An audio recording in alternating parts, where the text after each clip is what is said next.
what's keeping you going back to this thing when you're like, you know, it's just one heinous first move. You're barely doing any climbing. I'm sure your like skin is the limiting factor and conditions, and you know, you're not like doing enough climbing to actually get stronger really or stay fit even. Like, what does that look like? You're shaking your head. Like that's kind of fucking nightmare. It's kind of yeah, it totally is. Yeah. It's definitely the type 2 fun, maybe type 3. Yeah, I think that's a really good question. I think there's this aspect of stubbornness that I have, which is a blessing and a curse. And I don't really know if I would have kept trying as much as I did if I hadn't randomly had that fluke try in 2019. I think I would have, because I was decently close, like every season trying. So it always felt possible. But the aspect of not climbing and have it be not that fun of a move.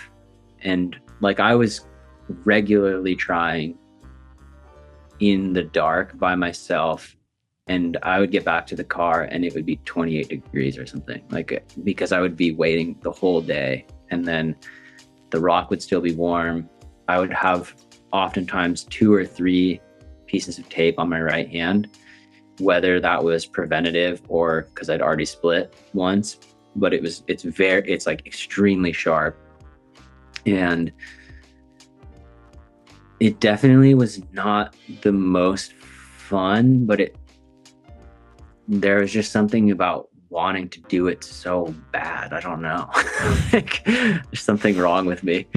I think also just the intrigue of trying to learn. Like, I feel like there were all these little things that I learned on that one move. And I think when you're actually, I think this is part of the reason that I am okay with projecting a lot, is because I think that that's really when I do get better at climbing. And it's not being able to climb something 2 grades below my limit in a session or 2. Like, that doesn't make me feel like I get better at climbing. That's like, okay, like maybe I worked on my execution or something, or I had to work on my patience with resting to do it that day. But in terms of technical ability, it usually doesn't feel like I've gained anything. And I think that when you're really forced into single moves, that's when most of, for me, the learning happens. And like the way that I ended up, I mean, some of the key lessons I felt like I took away there were recurring ones. Like this one that I always have, or not always, but that I often have, is like, always remember to keep refining your beta, because that foot switch was super key for me at the end. Like the try that I did, I just changed my foot and went back to my original way, and then it worked. Hey friends, I want to take just a second to tell you about a new headlamp that I am psyched about. I've had a lot of crappy headlamps over the years. They're either not bright enough or the battery dies halfway through my climbing session. I finally found a brand that I love. This is the HL32RT from Phoenix. This is my go-to headlamp when I'm climbing at night. It's 800 lumens, which is plenty. The battery lasts a really long time. It's lightweight. It's super comfortable. You can pick between a pure bright white and an amber, soft, warm light. It's really nice. You can adjust the brightness, and it's rechargeable with USB-C. This is a freaking awesome headlamp. Phoenix has tons of great headlamps, flashlights, and other lighting products. Check them out at phoenixlighting.com, and I put a link to this guy in the description below. All right, back to the video. That beta in and of itself was from getting stuck with a previous beta with this hand heel method for the second move, where I was like, I think this is going to be impossible for me to do these to link together. And so if I need to step outside from what I'm currently thinking and try and look for a different way.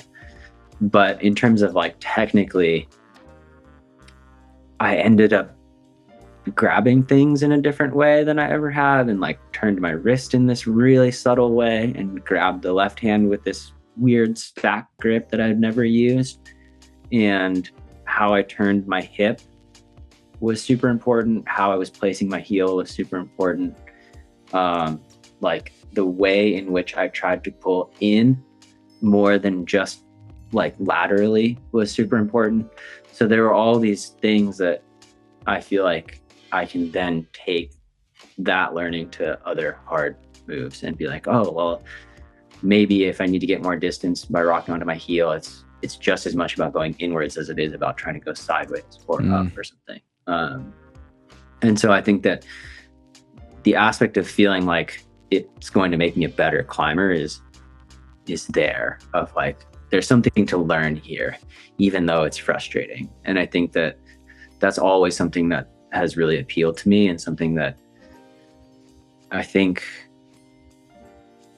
in a lot of ways, at least in terms of bouldering, like is a good asset to have, because so much of hard climbing can be broken down technically. And if you can get better technically, you can really kind of change whether or not you have a chance.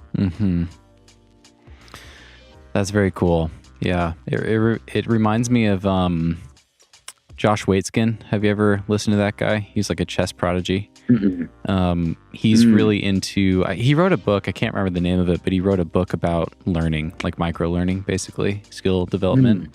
And he talks a lot about learning the macro from the micro. Like you rather than like trying to learn chess by learning everything, you like focus in really closely on this one sequence of moves and really try to understand exactly why those are all the best moves.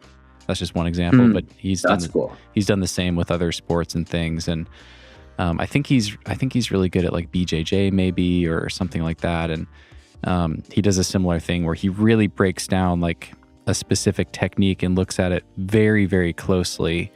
And then that learning expands to way more variety of techniques than you would think. And it's kind of counterintuitive, because you would think that, okay, Keenan, you're learning this like very specific weird move with these fucked up grips that you're probably never going to grab again on another climb. So you would think that like having more variety and kind of hitting on more elements of movement and positions and stuff would be helpful. But there is this kind of like fascinating micro to macro transition that happens when you're just so zoomed in on something and like looking at it with that fine resolution. Totally. I mean, like the wrist thing, it makes me think about every single hold now, because I'm like, literally every single hold for me must have an optimal wrist position. And I mean, to be fair, I probably should have thought about that before, but the reality is I haven't, you know. So I think that making sure that, like, one of the hard things I think is remembering all the things that you learn.